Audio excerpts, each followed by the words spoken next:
Okay, hello everybody. We're live. Sorry about the little bit of a late start there, folks. Erekose works too hard, and he slept in an hour late on Sunday. So, all right, we're here today to have a little bit of a Q&A. We got Sharon Sunshine, and we also have somebody new you guys may not recognize, Indy Davy. He's a YouTuber and a blogger, video blogger over in Scotland. He covers Scottish independence. He talks about a lot of issues of maybe even just Scottish politics in general as well. I liked your video about the coronavirus update, being a trucker, you knowing that the supply lines are perfectly fine and safe and letting people know it's just your panic buying that's causing the problem. So I thought that was a great one. We're here today talking about Scottish independence. And, for those of you out there, I was having a discussion on Twitter with somebody yesterday who was begging for me to do a live stream where they could come in and ask questions and stuff. So hopefully we might see that person at some point. One other thing is anybody here can ask questions. You can ask us questions and we'll try to answer if you're curious about Scottish independence. Keep in mind, I'm obviously, unlike Sharon and Dave here, I don't live in Scotland. I'm learning. I'm picking up a lot as I go. I've been watched the last general election, and we'll continue to watch any other general elections, and we'll continue to follow the news there. And I've come pretty far pretty quick. And those of you who know, about 4.5 years ago, I didn't know jack's shit about Stephen Avery or Brendan Dassey. Okay, so that in time I'm going to know probably just as much about Scottish independence as I know about Avery Dassey.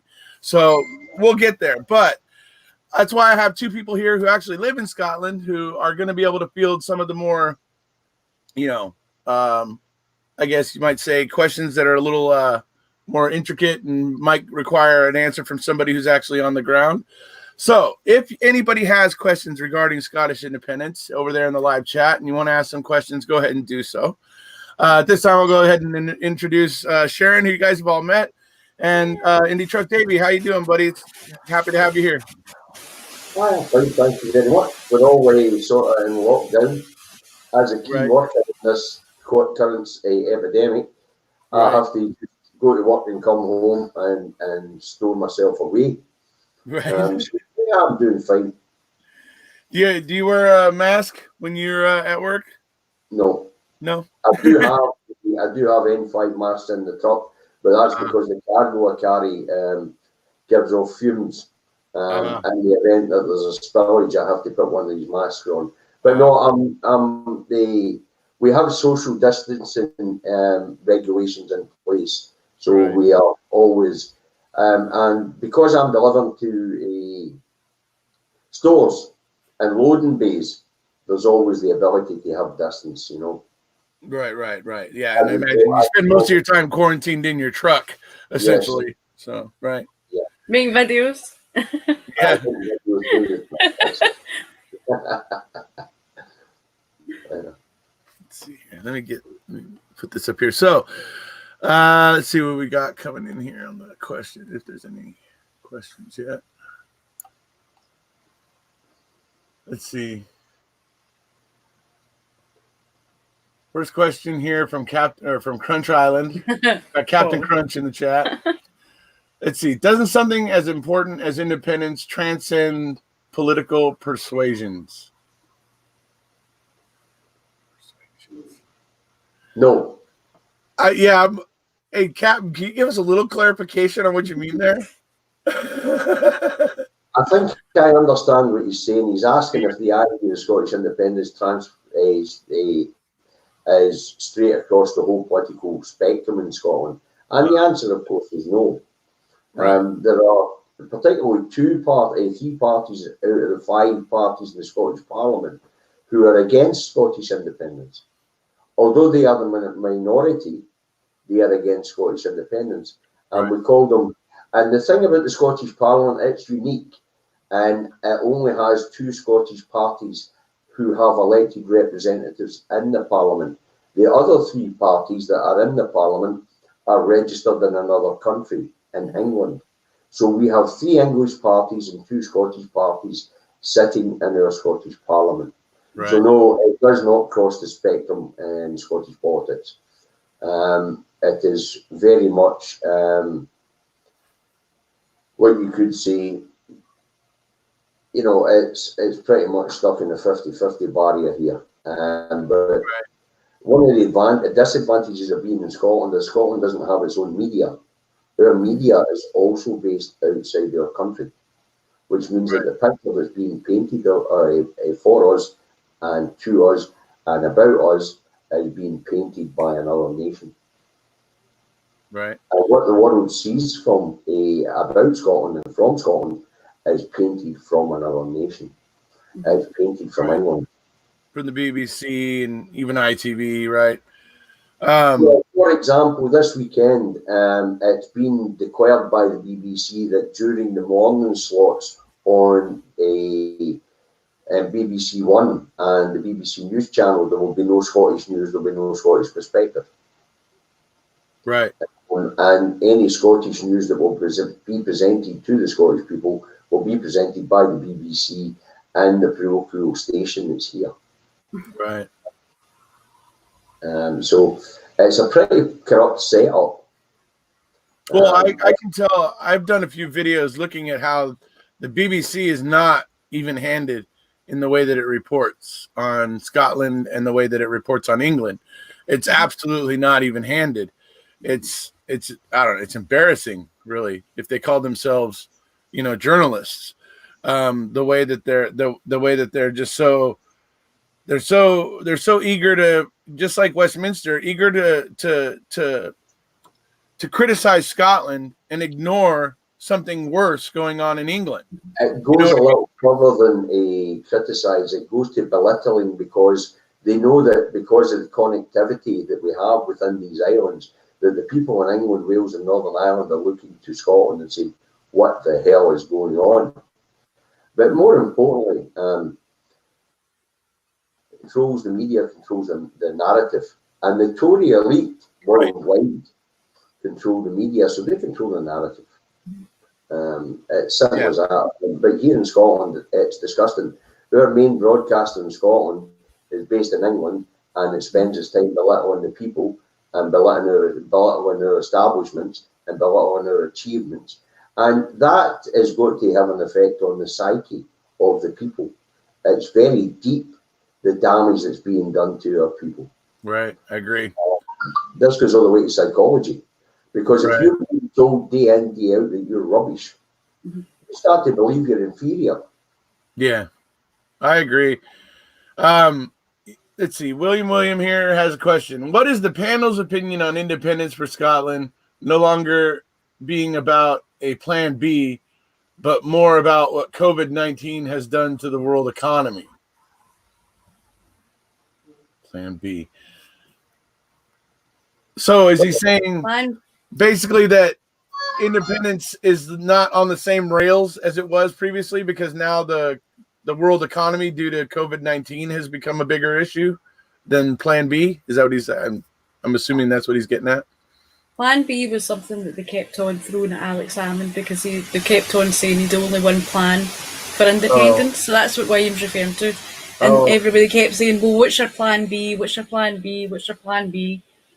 So that's what William's meaning when he's saying that. If that clarifies that part of it. A situation where the Westminster government says they're going to refuse the right for us to take a vote in self-determination. Now, we know that they can't do that. There's no point in kidding on about this. But until they scrap the Human Rights Act, of course, and withdraw from the United Nations. Right. And if it's like a colony, they can treat us any way they want. They're already treating us like a colony. But as say, Plan B within Scotland is the idea that we just don't ask for permission. We have that referendum as is our right. Yes. Under our constitutional arrangements. One of the things that the wider world doesn't understand is that there's more than one constitutional arrangement within the United Kingdom. And in Scotland, we have something called popular sovereignty, which we will celebrate 700 years of next week. And that means the people are sovereign. In England, the people are subject to the Crown. And they are subjects. Here in Scotland, the Crown is subject to the people. Because the Declaration of Rome makes it quite clear, if he who is our leader turns away from the task of protecting his people and protecting the independence of Scotland, then we have the right to set them to one side. So Plan B has many connotations. Right. Yeah, it does. The idea of Plan B at the moment. So what do they call it? The wildcat referendum is kind of what Plan B would be, kind of part of that, right? Yeah. Well, they would call it a wildcat referendum, but as the referendum bill has now been passed into Scots law, and Scots law is not up for they have no right to dabble in Scots law. It's the reason why we were able to overturn the prorogation of the Westminster Parliament when Boris Johnson wanted to shut it down, because our legal system is totally different. And now that it's in Scots law, there's nothing that there's no courts in these islands that can overturn our laws. So the idea of a wildcat referendum is just not possible, because the referendum bill has been passed into Scots law. There is no way that it could be illegal. Right. It could only be the will of the people. Well, and not only that is that if it's done, it will be very clear what the will of the people is. You know what I mean? That's the other thing with it. So, it serves a few purposes, I think. Let's see. England treats Scotland like their personal ATM. It's happening on a bigger scale now more than ever. I agree. Yeah. I agree. England has been taking Scotland's oil and has been, complaining that Scotland is, complaining about having to subsidize Scotland or whatever, and they're giving Scotland all this money, blah blah. It's like, dude, if Scotland's such a burden, let them go then. But please let us go. They can't. And why is that? Because Lorraine is absolutely correct. Scotland's like an ATM that they don't have to pay back. They can just keep sucking it out and building projects in England. And it's actually worse than not having to pay back. Whatever they borrow based on their assets, they attribute 10% of that debt to us. Right. Yes. They pile the debt on you for projects being done in England. Right. Exactly. Yeah. So it's like, there's a lot of reasons why it's no longer advantageous for Scotland to be in the UK. The currency question, this is interesting with being an ATM. The currency question came up in the 2014 referendum, and they asked us which currency we would use. People are so blind and so silly to what currency is. If they'd actually went to the Bank of England's website and had a look, there is actively between 15 and 17 currencies within the sterling zone. One is underpinned by the Bank of England base rate. Now, I'll ring a few off for you so you understand. Northern Ireland is the same currency. Scotland is the same currency. Gibraltar is the same currency. The Falklands Islands have the same currency. Gran Canaria, they don't all have the pound, but they're all underpinned by the Bank of England base rate. And the thing about it is, the reason why all the banknotes in all these jurisdictions are different, and you can go onto the Bank of England website and look at this, is because they have to know which account to put the money into. Another interesting fact about currency is, in England and Wales, they run something called the fiat currency, where they just print money against GDP. In Scotland, Northern Ireland, Wales, and the rest of these other nations that use the sterling zone and whose currencies are underpinned by the Bank of England, can only print money based against the assets that they hold. Right. So England can print money willy-nilly, whereas the rest of us can only print money based on the assets that the nation holds. Yeah. The interesting thing about that is that the amount of Scottish banknotes out there is almost at $500 billion.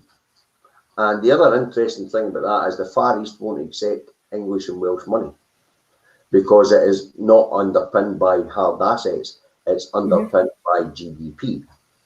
Yeah. Currency is a funny thing. So when they asked what currency Scotland was going to use, and we talk about an ATM, we're going to use the money that comes out the ATM, and that's the one that stays on at Bank of Scotland, Royal Bank of Scotland, Clydesdale Bank, because they go into the Scottish account in the Bank of England.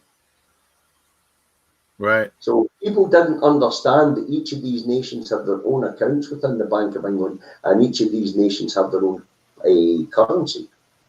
For example, Scottish currency and Northern Irish currency actually trades higher in the Far East, whereas the English currency trades higher in Europe, because there are more fiat currencies in Europe than there is in the rest of the world. Complicated subject. A lot of people don't know very much about the difference between money and currency because they are two different things. But I don't want to get too deep into it. That's a video in itself. As an ATM by England. So Cheryl's talking about how independence politically seems to be on hold. So I wanted to address that. Somebody had asked, what has the coronavirus or the COVID-19 done to the independence movement? Well, I'll tell you what. About the only thing it seems to have done is it's going to prevent the yes voters and the independence movement from getting together and meeting in person. That's about all it's going to stop. And that's fine. They've already got I know already the Abroth March is already moving to an online format. They're going to be streaming and doing a bunch of, have an online event similar to what we did for Mammothon and what we're doing for Mammothon coming up.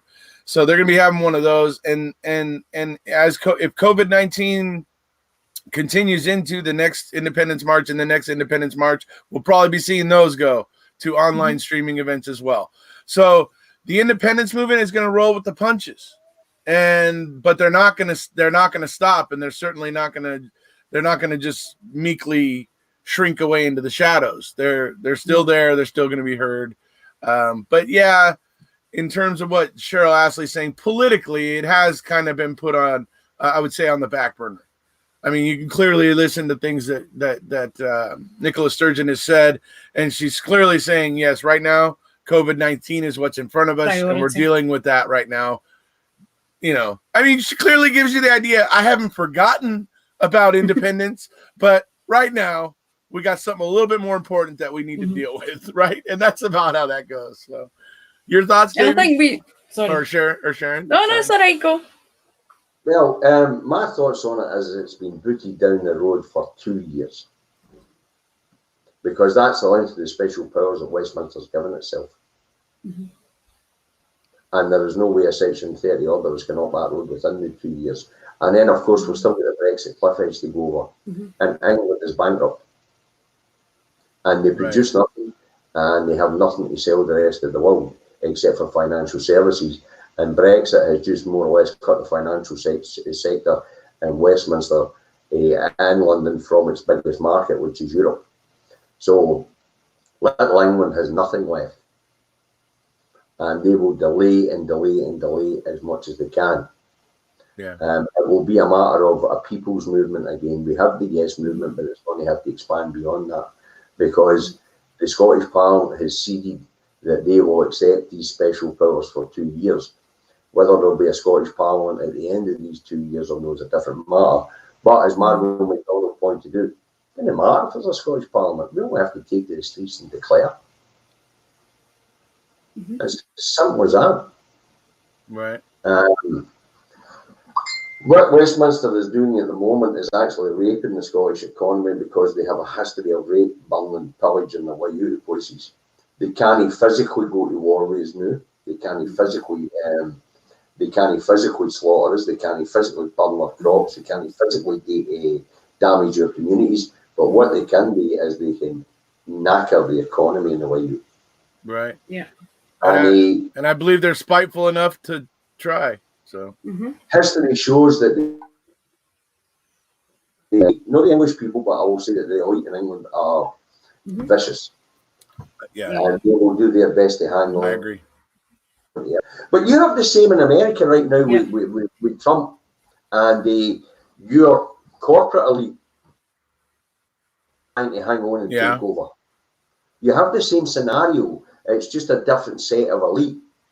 And of course, but there's no conspiracy theories or anything like that. That's just facts. That is facts. Brexit has been shown by economists is going to damage Scotland more than any other part of the UK. Yeah. Right? That the economic damage for Brexit is going to be right.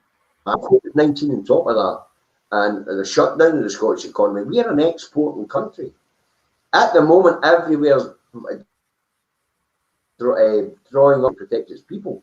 We, as an exporting country who doesn't have a balance of trade deficit, is in trouble here because we overproduce absolutely everything. We overproduce to the point where we actually export and we have a balance of trade positive more than we import. So we're in big trouble here, you know. And the UK as a whole is on, but they depend really heavy on the tax revenues that are raised from our exports. And they also steal them because we have no working exporting ports. We have to send our stuff south.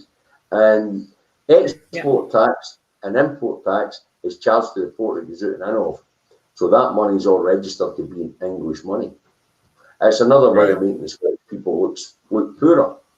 Yeah, sure. Absolutely fascinating subject. Right.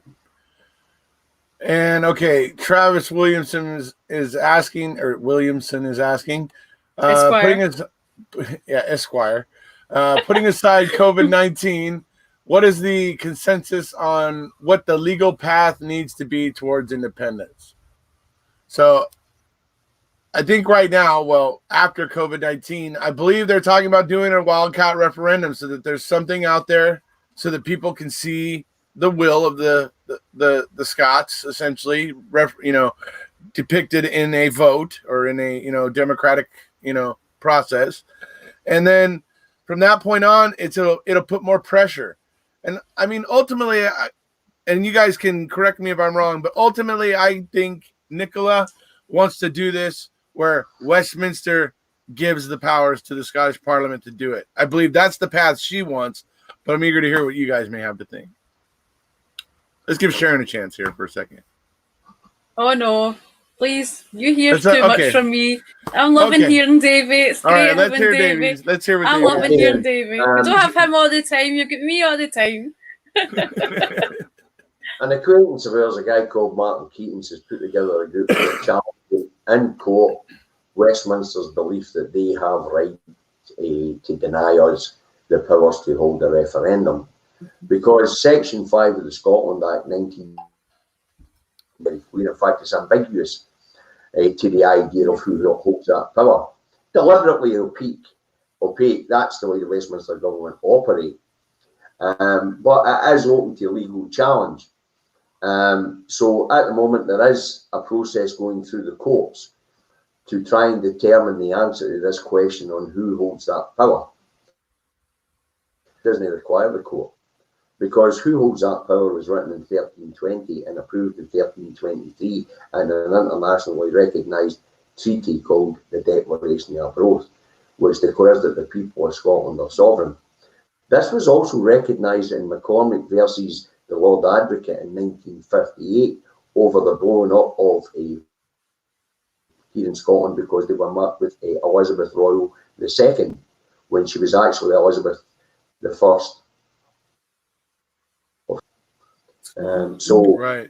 When these post boxes were put up, they were blown off the face of the earth. So it was recognised that the post office had no right to do that because there are two constitutional arrangements in the United Kingdom. And as I stated earlier, the English people crown and the Scottish people, the crown is subject to them. And they're sovereign. Been very ambiguous and everything that's been going on in these islands for a reason because they can't really get involved. Because if they did, and that's interesting. If the Queen intervened, then she herself would have broken the Treaty of Union because it is her place to protect the dignity of the people of Scotland and know her place to be sovereign over Scotland. It's complicated of it. Yeah. So I have to say that not enough people in Scotland enforce their right to sovereignty. Right. Well, I would say that point's being pushed, I would say right now, because just before January 31st, when Brexit happened on January 31st, around the middle of January, a group in Scotland got together and put together a petition, and sent it over to the EU, and it was accepted. They're actually having a look at it. And what this petition was basically saying was, number one, that Scotland is a sovereign nation, and it's looking for the EU to recognize that as well. And it had a plan in it for if Scotland gets independence, it's fast tracked back into the EU and some things like that or whatever. But it seemed like the main nail it was trying to hit was to say, can you please weigh in and acknowledge the fact that Scotland is a sovereign nation, sovereign among by itself. And so I thought that's interesting. And with things like that, those are the things that are continuing to put the pressure on this, so that Westminster is going to find it harder and harder to keep trying to hold on to blocking this and trying to. It's going to eventually become so. There's going to be so much effort in trying to stop it that it's going to be what's the word I'm looking for? It'll be inequitable for them. They'll be ending up spending way more money trying to stop it than they would be gaining if, you know what I mean? It'll become what do they call it? Lopsided or upside down. So one of the reasons that petition was accepted by the EU is because the EU recognises the four component parts of the United Kingdom as being sovereign. The funny thing about that is that the only part of the United Kingdom was recognised internationally and by the United Nations as sovereign is Scotland, because the United Nations has Scotland listed as a colony to be decolonised. Mm-hmm. You can look that up. Yeah. That's interesting. See, that's why I'm loving this, hearing all these things. Well, one of the reasons why the United Nations recognise different countries, because they recognise the Declaration of Growth as the first ever transfer of sovereignty from a monarch to a people. You've got to remember that monarchs are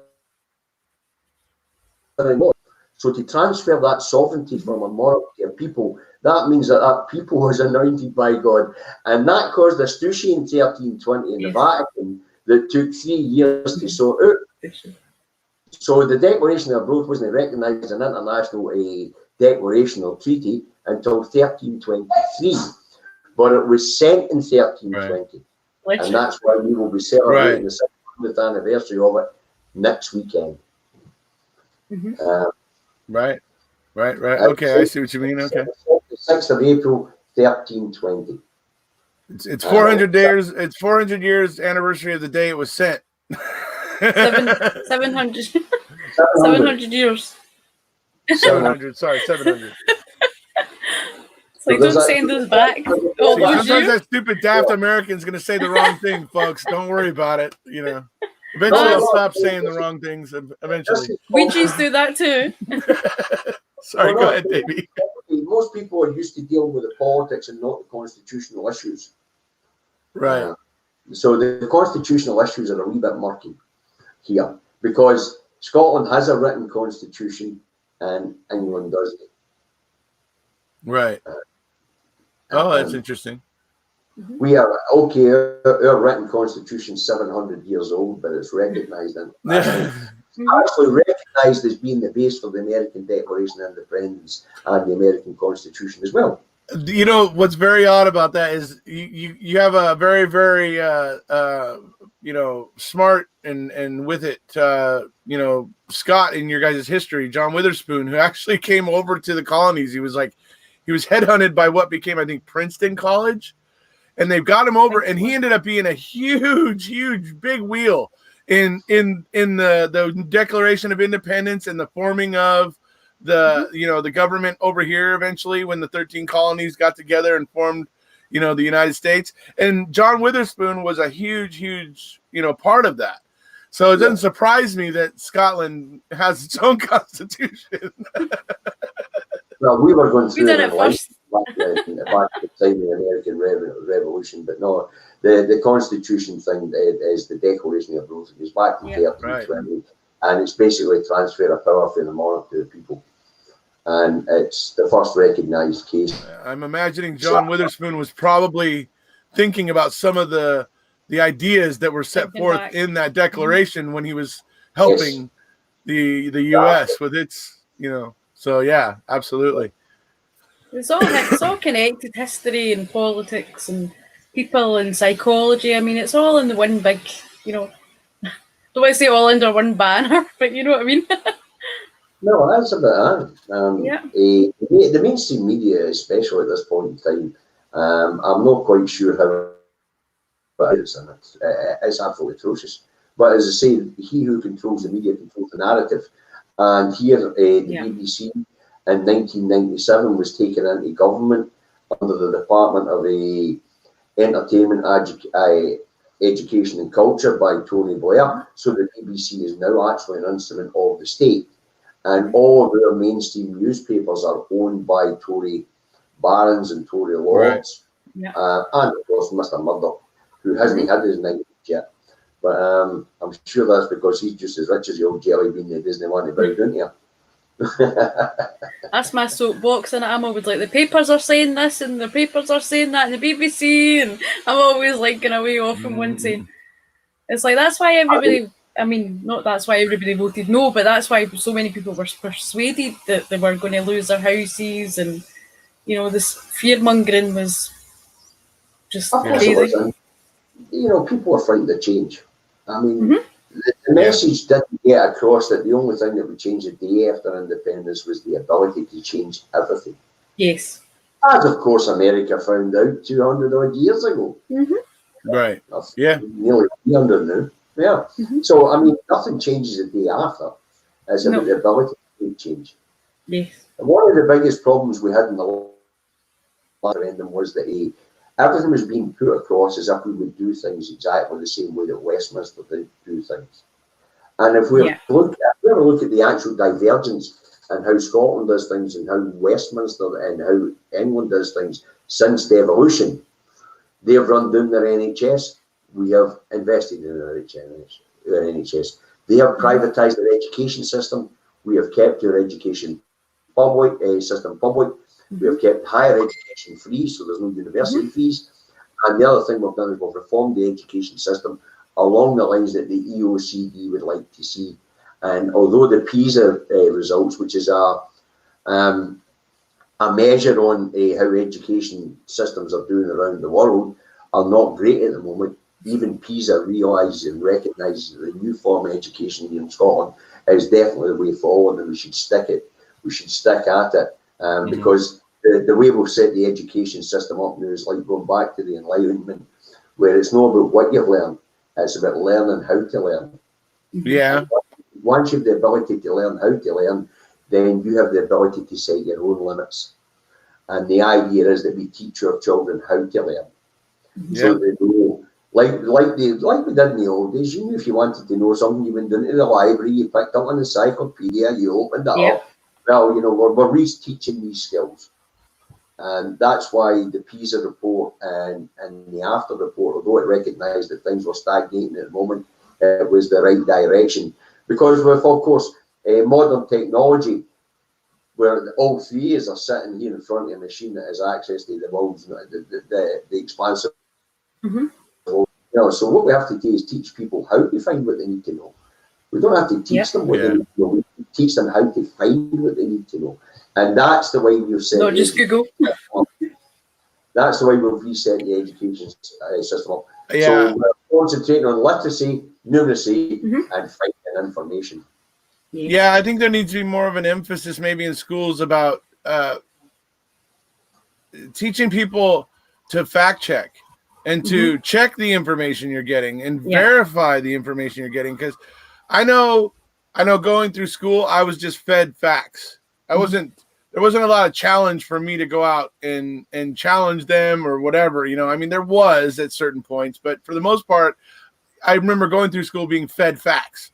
You know what I mean? So I think that's an interesting point. Yeah, teaching people to think for themselves and look for the answers themselves. To describe our education system was we described the education system here in Scotland for many years under the Scotland Office, which was being run as a department of the UK. Westminster. We would describe our education here as indoctrination and not education. And the idea right. of things here is not to indoctrinate people, to be just clever enough to work the machine and stamp the paperwork. We want to educate people to be able to find information. I mean, I haven't looked at mainstream media in years, but I know where to look for information. So if I want to know what's going on in the parliaments in Scotland and in England, I go to Hansard, because they're tasked with documenting everything that's said. If I want to know about the different legal systems, I go to Black and Lazard, because they're the experts. You know, so the idea that you teach people how to find what they need to know rather than teach them, as you say, facts, and they educate them enough to run the machines, that's indoctrination. That's no education. Right. Okay. So, no, you carry on. Okay. Travis asks, what does an independent Scotland look like? Do they have their own army, navy? Do they remain under the do they remain under and financially support the crown? And then he asks about hard borders.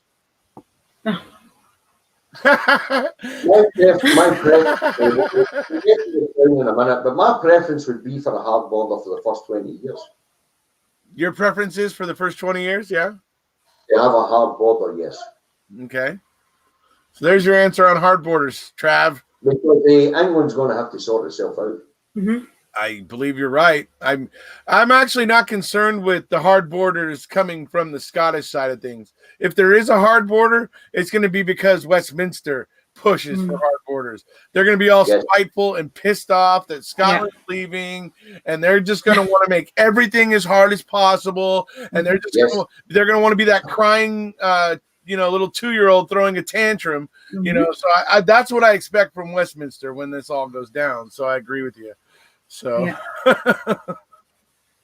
they are petty, and I would prefer a border. Now, on the map, and whether we would still be subject to the crown, I've already explained the crown is subject to the Scottish people. The Scottish people are not subject to the crown. So the crown is actually relevant to us. It's a matter that we will take up whenever. It is of no importance. The cost of the crown in Scotland is £10 million a year. I spent more than that in beer last year. And then what about Scotland developing its own army or navy? That will be necessary. Yes, it definitely will be necessary.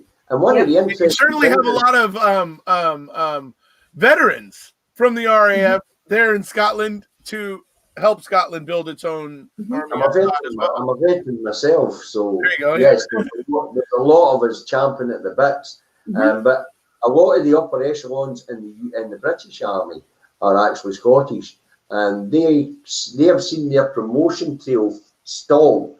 So they see the advantages of an independent Scotland, because they will come over and get promoted to positions that they're not getting promoted to in the UK. I can see there will be a lot of people to help build that army. One of the big arguments here at the time was stay in the UK or you'll know of any shipbuilding on the Clyde. Well, you know what?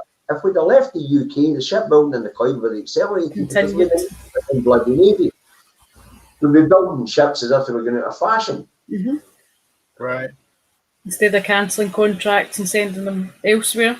Right. Because shipbuilding's a big thing in Scotland. Well, it used to be, but we're getting that's what I mean. It was a big, yeah.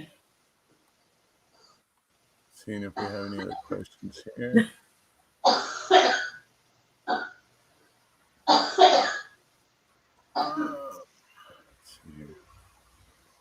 Captain Crunch says America was a good idea to begin with.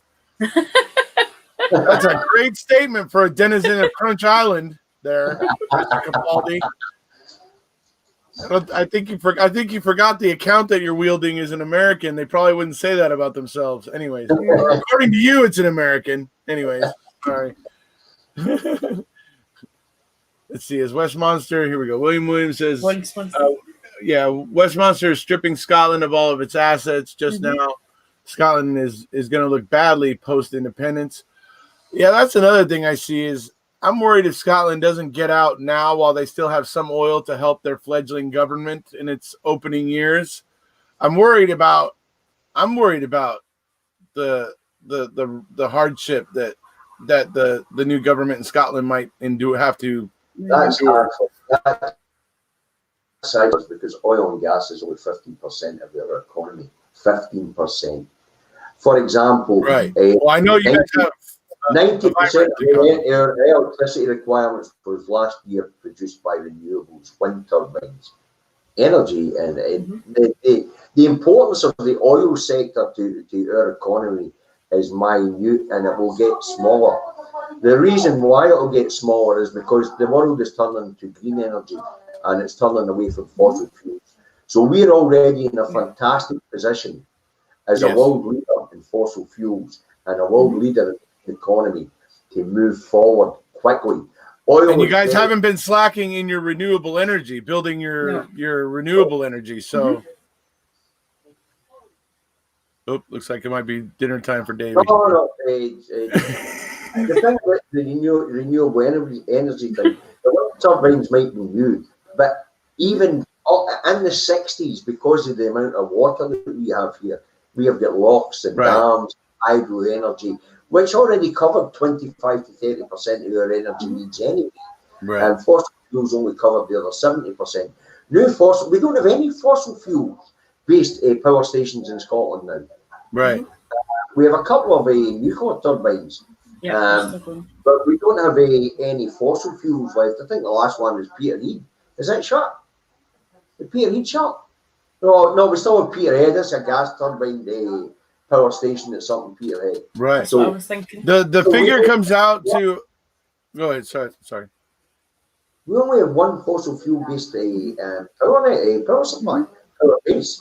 So oil and gas is very little of our economy. It's not going to make that much difference to us. Right.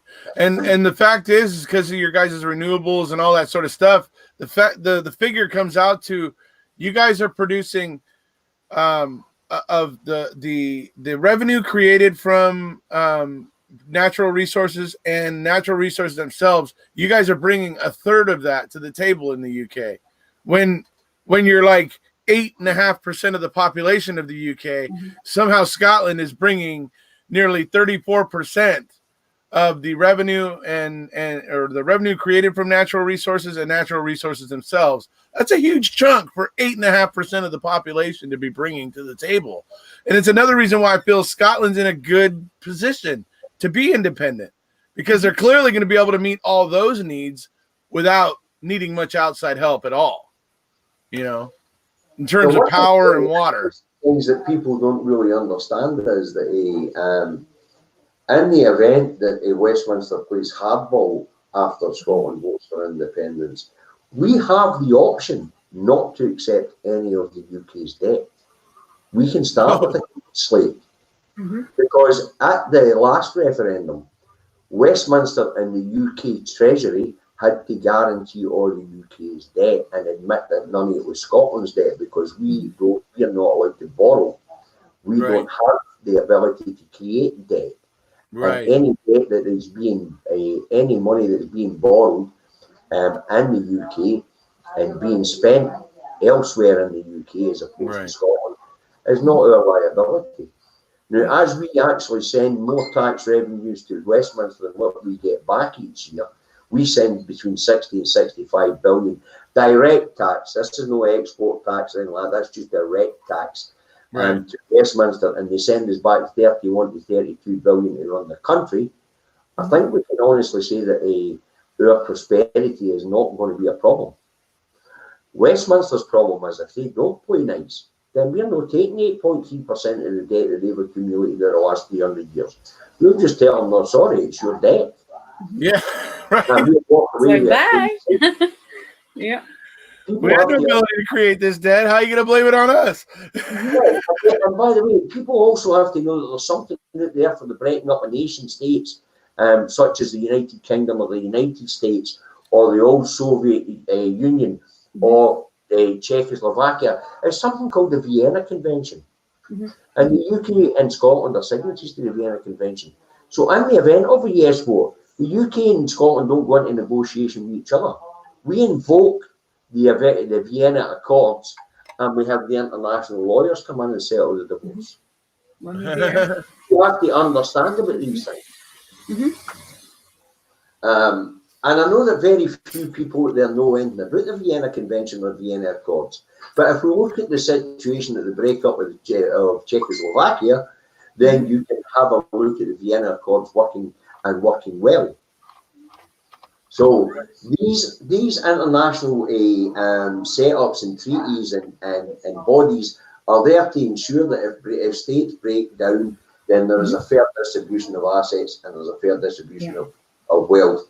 And the currencies, setting up new currencies are not a problem, because you set them up based on your assets, on the wealth that your nation, the natural wealth your nation has. And with Scotland's natural wealth, it's not going to be very hard for us to borrow in the international markets, and it's not going to be very difficult for us as an exporting nation to build up foreign currency reserves. Scotland will very quickly become prosperous.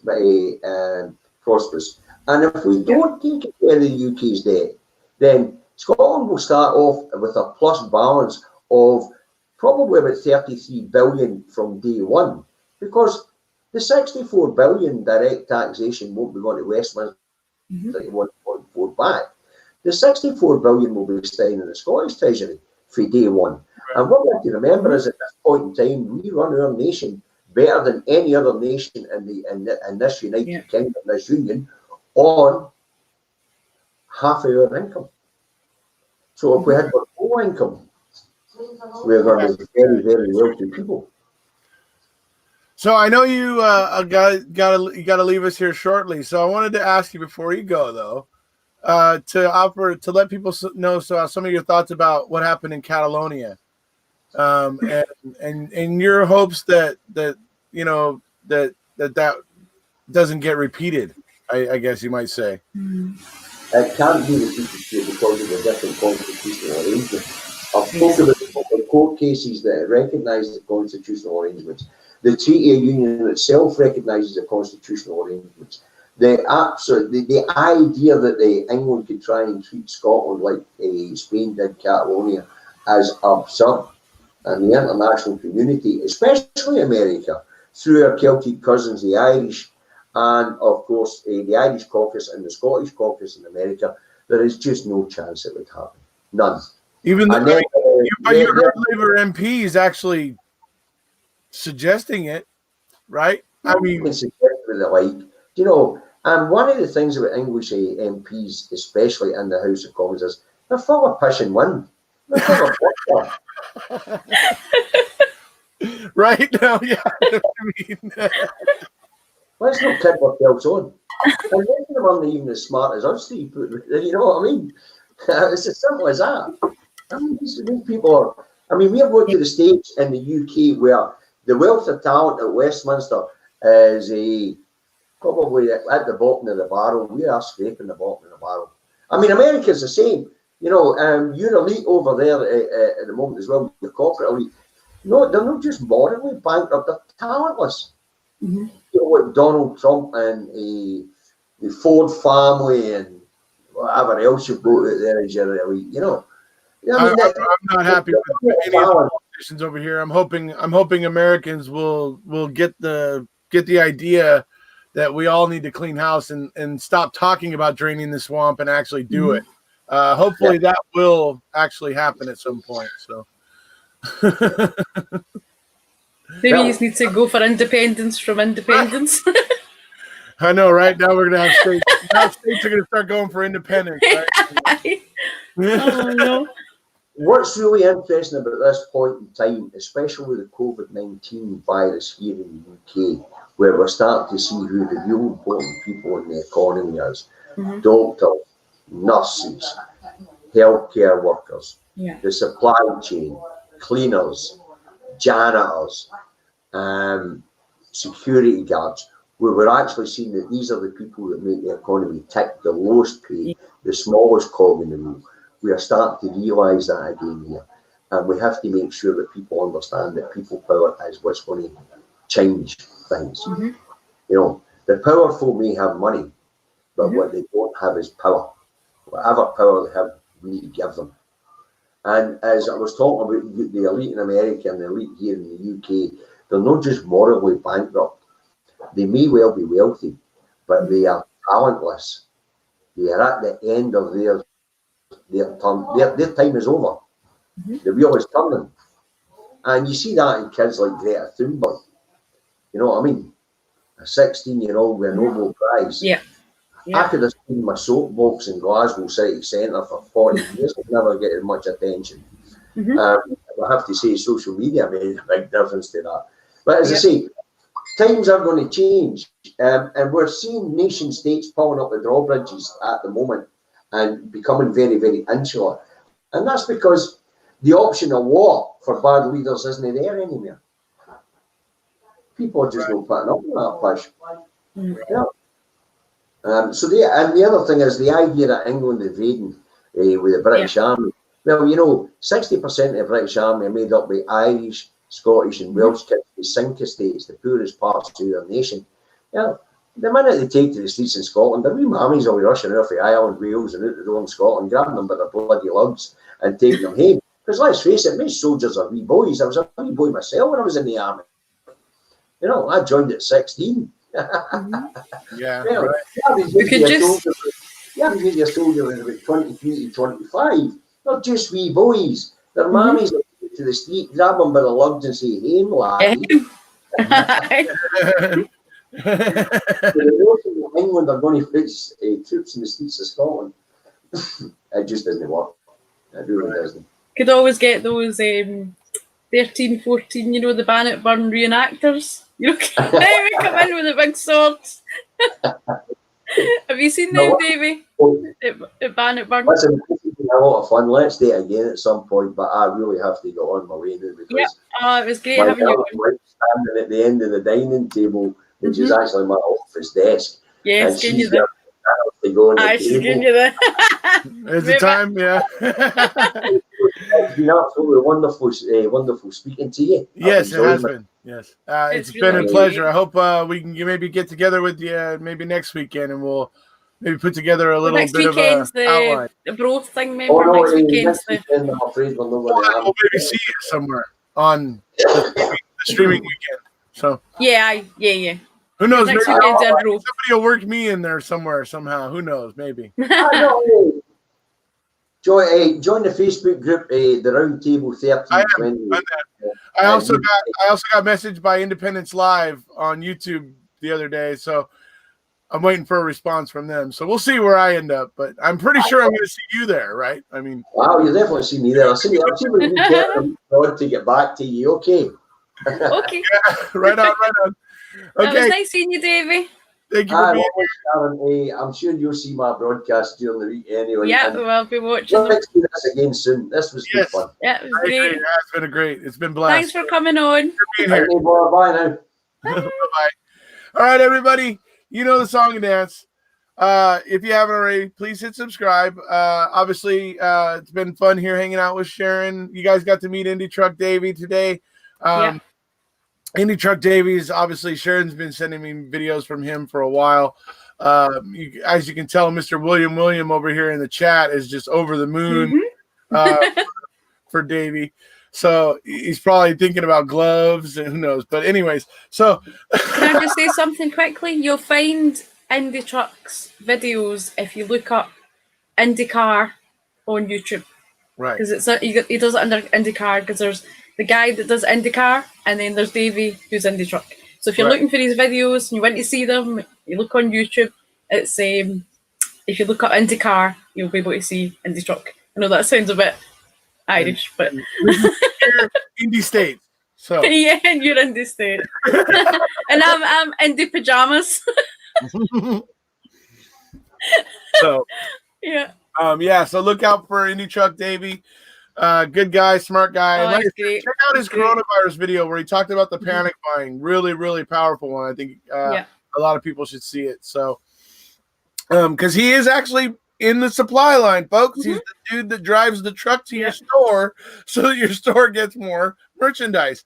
And he immediately was coming out telling everybody, look, there's no shortage You're creating the shortage. Mm-hmm. Stop creating the shortage. Yep. So I thought it was brilliant. So anybody hasn't checked him out, go do so.